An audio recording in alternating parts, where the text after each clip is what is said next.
Wow, కొత్త look. ఈరోజు నువ్వు చాలా డిఫరెంట్ గా కనిపిస్తున్నావు.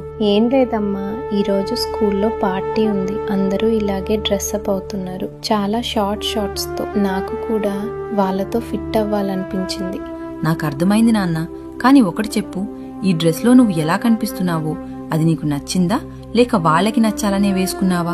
నిజం చెప్పాలంటే అమ్మా, ఇది నాకు నచ్చలేదు. కొంచెం ఆక్వర్డ్ గా, అన్కంఫర్టబుల్ గా అనిపిస్తుంది. ఇది నా స్టైల్ కాదు. అయితే నీ ఫీలింగే నీకు ఆన్సర్ చెప్తోంది. నిన్ను నువ్వు సంతోష పెట్టుకోవడానికి డ్రెస్ వేసుకుంటే నువ్వు గెలుస్తావు. ఇతరులను ఇంప్రెస్ చేయడానికి వేసుకుంటే నువ్వు నీ ఫ్రీడమ్ ని కోల్పోతావు. నాకు అర్థమైందమ్మా, కానీ వాళ్ళు నన్ను చూసి ఎగతాళి చేస్తే? నీ ఫ్రీడమ్ ని కోల్పోతావు. నా మాట విను. ఇతరుల డ్రెస్సింగ్ ని చూసి ఎగతాళి చేసే వాళ్లకు వాళ్ళలోనే ప్రాబ్లం ఉందని అర్థం. నిన్ను నువ్వు వాళ్లతో కంపేర్ చేసుకోవద్దు. వాళ్ళు వాళ్ళ స్కిన్ అపిరెన్స్ చూపిస్తారు, నువ్వు నీ పర్సనాలిటీ చూపించు. అవునమ్మా, నాకు కంఫర్ట్ గా అనిపించింది.